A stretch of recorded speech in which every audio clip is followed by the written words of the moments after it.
الحمد للہ وکفیٰ وسلام علی عبادہ الذین اصطفیٰ اما بعد۔ کل جو ہے سورہ اخلاص یعنی کہ قل هو اللہ کے بارے میں ہم نے کچھ بات بیان کی تھی۔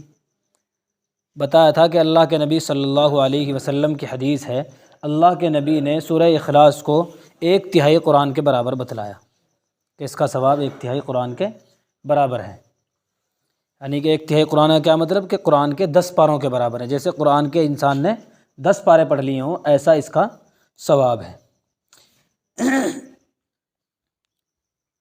ایک تحقیق علماء نے اس کی لکھی ہے، وہ اس لیے نہیں کہ اللہ کے نبی کے قول پر کوئی تمہید باندھنی ہے یا اس کی کوئی توضیح بیان کرنی ہے، صرف اس لیے کہ انسان کی بات سمجھ میں آ جائے۔ صرف انسان کو بات سمجھانے کے لیے علماء نے ایک توضیح اس کی بیان کی ہے کہ دیکھو، دین کے 3 بنیادی ستون ہیں، 3 عقیدے دین کے سب سے بنیادی ہیں، سب سے بنیادی 3 ستون ہیں دین کے۔ نمبر 1 توحید یعنی کہ اللہ کو ایک ماننا۔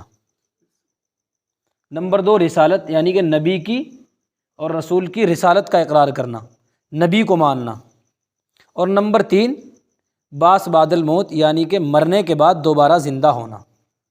ان 3 چیزوں کا یقین رکھنا یہ مسلمان کے لیے سب سے بنیادی چیز ہے، ان 3 چیزوں پر یقین رکھنا۔ تو اب یہ 3 ہو گئے، تو ان میں سے ایک جو ہے وہ 1/3 ہو گیا دین کا، دوسرا جو ہے 2/3 ہو گیا، تیسرا 3/3 ہو گیا۔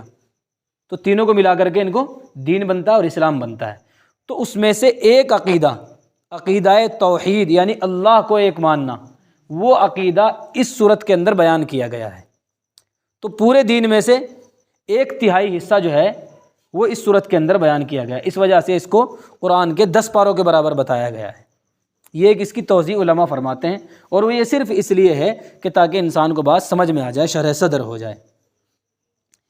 اچھا، ایک فضیلت اس کی اور یہ بھی لکھی ہے کہ ایک صحابی تھے، وہ ہر رکعت میں سورہ اخلاص کو پڑھا کرتے تھے، سورہ اخلاص کو ہر رکعت میں پڑھا کرتے تھے۔ پہلے اس سورت کو پڑھا کرتے تھے، پھر قرآن کا کوئی بھی حصہ، جیسے سورہ فاتحہ کے بعد ہم پڑھتے ہیں کہیں سے بھی قرآن میں سے، تو سورہ فاتحہ کے بعد سب سے پہلے قل هو اللہ پڑھتے تھے، اور پھر قل هو اللہ کے بعد قرآن کا کوئی بھی حصہ کہیں سے بھی قرآن پڑھا کرتے تھے۔ تو کچھ صحابہ نے جو ہے آپ صلی اللہ علیہ وسلم کے پاس ان کی شکایت کی کہ جی ایسا ایسا کرتے ہیں۔ تو اللہ کے نبی نے ان کو اپنے پاس بلایا اور پوچھا کہ کیا وجہ ہے، آپ ایسا کیوں کرتے ہیں؟ تو انہوں نے بتلایا کہ اللہ کے نبی، مجھے اس صورت سے محبت ہے، اس لیے میں اس کو ہر رکعت کے اندر پڑھتا ہوں۔ تو اللہ کے نبی صلی اللہ علیہ وسلم نے فرمایا کہ یہ صورت، اس صورت کی محبت تم کو جنت میں داخل کر کے رہے گی، بلکہ حدیث کے اندر یوں الفاظ ہے کہ اس صورت کی محبت نے تم کو جنت کے اندر داخل کر دیا۔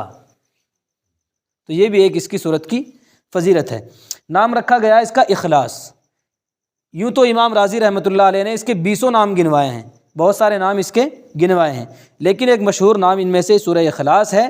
اور اخلاص کا معنی آتا ہے کسی چیز کو خالص کرنا، پیور، جس کو ہمارے یہاں کہا جاتا ہے اوریجنل اور پیور،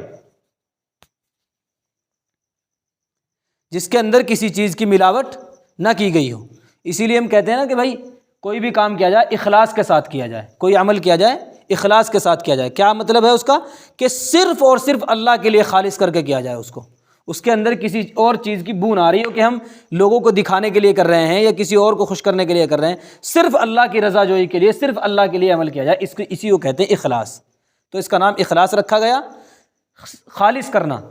اور یہ صورت اللہ کی توحید کو، اللہ کے ایک ہونے کو خالص کر دیتی ہے، عقیدہ توحید کو بالکل خالص کر دیتی ہے کہ سب کچھ نچوڑ کر کے اس میں سے الگ کر دیا جاتا ہے۔ قل هو اللہ احد، قل کے معنی پیچھے بھی آ چکے ہیں۔ قل کے معنی آتے ہیں کہہ دیجئے، قل کے معنی کیا؟ کہہ دیجئے۔ اللہ رب ذوالجلال اپنے نبی سے فرما رہے ہیں کہ اے نبی کہہ دیجئے، کیا کہہ دیجئے؟ هو اللہ احد، اللہ ایک ہے۔ دیکھو، ایک اس میں آیا ہے احد، احد کے معنی بھی ایک کے ہیں، اور عربی زبان کے اندر ایک لفظ آتا ہے واحد، احد اور واحد دونوں کے معنی ایک ہیں، ایک۔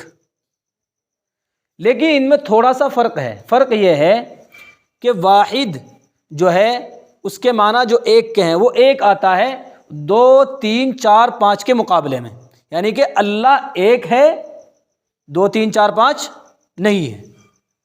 یعنی کہ جب انسان نے کہا کہ قل هو اللہ واحد، اگر واحد یہاں کہا جاتا تو واحد کے معنی ہوتے کہ 2 3 نہیں ہے بلکہ ایک ہے، اور احد کے اندر یہ ترجمہ ہے کہ اللہ ایک ہی ہے، وہ کسی چیز سے مرکب نہیں ہوا۔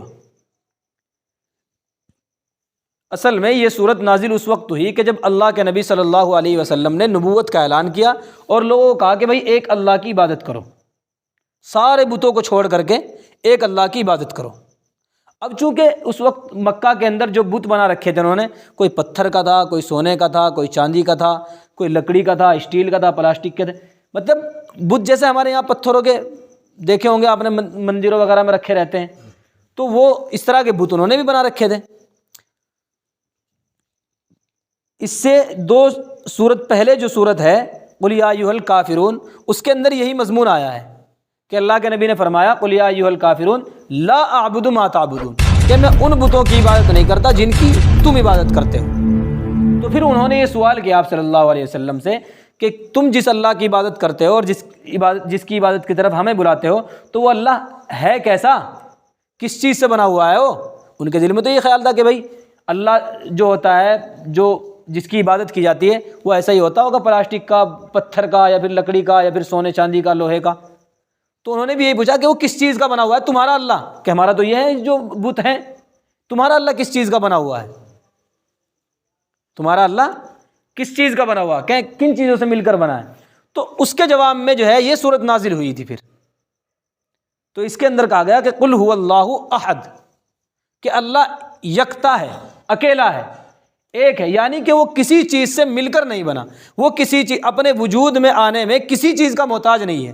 ایسا نہیں ہے کہ بھائی سونے سے جو ہے اللہ کو بنایا گیا ہو تو اللہ جو ہے پھر سونے کا محتاج ہو جائے گا اللہ بننے میں۔ بھائی پہلے سونا وجود میں آئے گا، پھر اس سونے سے جو ہے اس کو تراش کر کے، اس کی صاف صفائی کر کے اس کا ایک ڈھانچہ بنایا جائے گا، اس سے اللہ بنایا جائے گا، کوئی اس کو تراشے گا تو سونے کا محتاج ہو جائے گا نا اللہ اس میں۔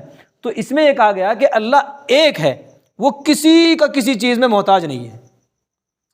یہاں ایک کا مطلب یہ ہے کہ وہ کسی چیز سے مل کر نہیں بنا، وہ اپنی ذات و صفات میں بالکل تنہا ہے۔ پھر اس کی دلیل اگلی آیت میں بھی اسی کی دلیل بیان کر رہے ہیں کہ اللہ الصمد، اللہ الصمد، اللہ بے نیاز ہے۔ اردو زبان میں اس کا ترجمہ کیا جاتا ہے اللہ بے نیاز ہے۔ در حقیقت مسئلہ یہ ہے کہ اردو زبان میں اس کا معنی کرنے کے لیے کوئی لفظ ہے ہی نہیں۔ صمد، جو صمد ہے، لفظ صمد کا معنی اردو زبان میں ہے ہی نہیں کوئی لفظ اس کا ترجمہ کرنے کے لیے۔ بے نیاز اس کا ترجمہ کیا جاتا ہے اردو زبان کے اندر، لیکن در حقیقت اس سے اس کا مفہوم ادا ہوتا نہیں ہے۔ ہم نے کہا کہ یہ اسی آیت کی دلیل کے طور پر لایا گیا ہے کہ اللہ بے نیاز ہے۔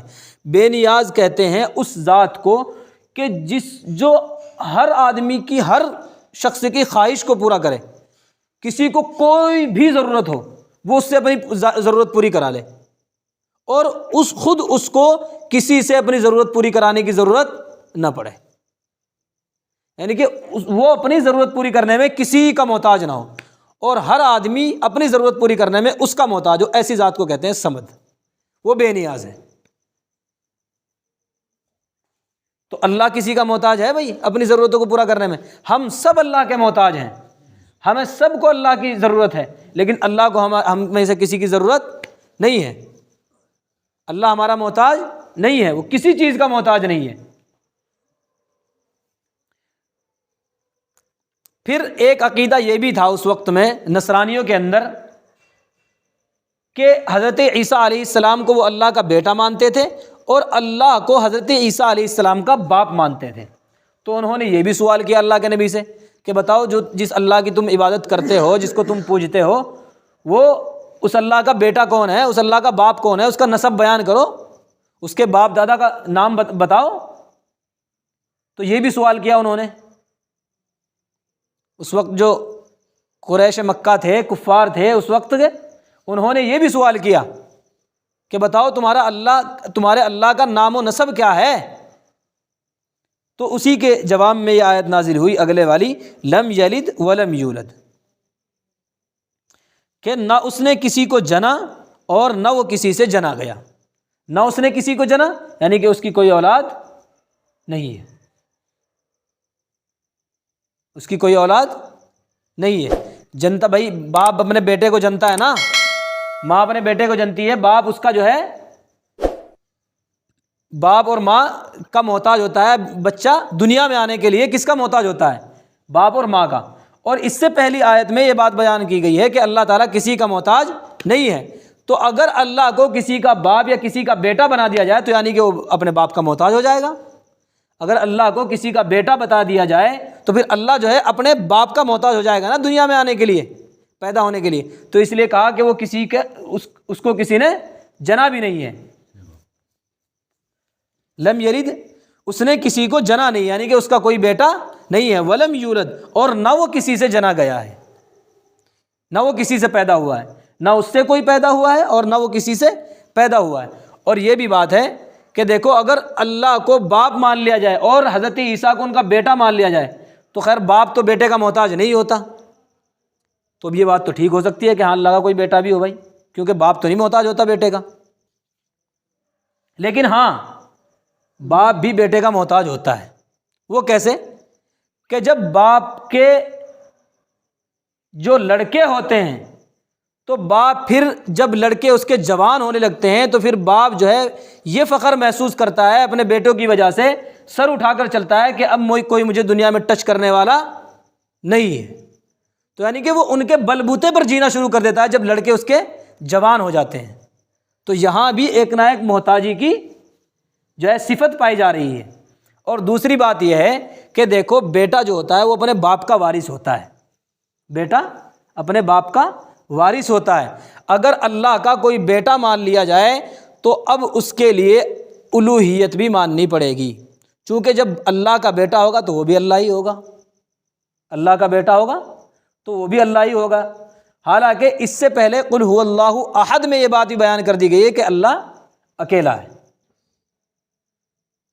تو اس کا نہ تو کوئی باپ ہے اور نہ اس کا کوئی بیٹا ہے۔ وَلَمْ يَكُنْ لَهُ كُفُوًا أَحَدٌ، اور نہ کوئی اس کے ہمسر ہے نہ کوئی اس کے برابر ہے۔ برابر نہ کوئی اس کی ذات میں برابر ہے، یعنی کوئی نہ تو کوئی ایسی ذات ہے جو اس کے برابر ہو، اور نہ کسی کے اندر ایسی صفات ہیں جو اللہ کے اندر ہیں۔ اللہ کے اندر جو صفات ہیں وہ نہ کسی کے اندر صفات ہیں، اور جیسی اللہ کی ذات ہے ایسی نہ کسی کی ذات ہے۔ ایک لطیفہ سا یاد آ رہا ہے اس وقت کہ وہ کوئی مولانا جو ہے ایسے ہی بیان کر رہے تھے، کہنے لگے بھائی قرآن اللہ نے ہمیں ایک ایسی کتاب دی ہے کہ جس کے اندر اللہ نے سب کچھ بیان کر دیا، سب کچھ۔ تو اب کوئی کسی کے ذہن میں بات ہے کہ ہاں یار سب کچھ بیان کر دیا لیکن کچھ رہ بھی گیا ہوگا شاید، تو اس نے کھڑے ہو کے پوچھا کہ جی حضرت اللہ نے قرآن میں 1 بھی بیان کیا، 1 2 3 ہے نا جو انگلش کی گنتی ہے سنی ہوگی 1 2 3، کہ اللہ نے قرآن میں 1 بھی بیان کیا، 1 جو 1 2 3 کا 1 ہے۔ تو مولانا بھی کوئی جو ہے حاضر دماغ آدمی تھے، تو انہوں نے فوراً جواب دیا کہ ہاں بھائی 1 بھی بیان کیا، کہ کہاں ہے؟ کہ کفوا احد، کہ 1 آ گیا نہیں، کفوا احد۔ تو وہ کہنے لگا کہ جی ہاں سب کچھ بیان کیا ہے۔ خیر ہماری آج کی جو ہے تفسیر کا